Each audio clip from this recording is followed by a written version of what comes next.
Hello, in this video I want to show you how to connect the pen drive to your Xiaomi 12 Lite. And to do this you'll need to get the pen drive with USB-C plug. It can also be adapter if you have one, so connect it to your device from the bottom.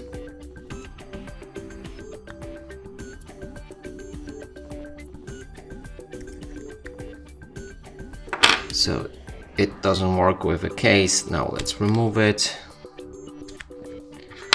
Connect it from the bottom again. Now it should work fine. Here, unlock your device.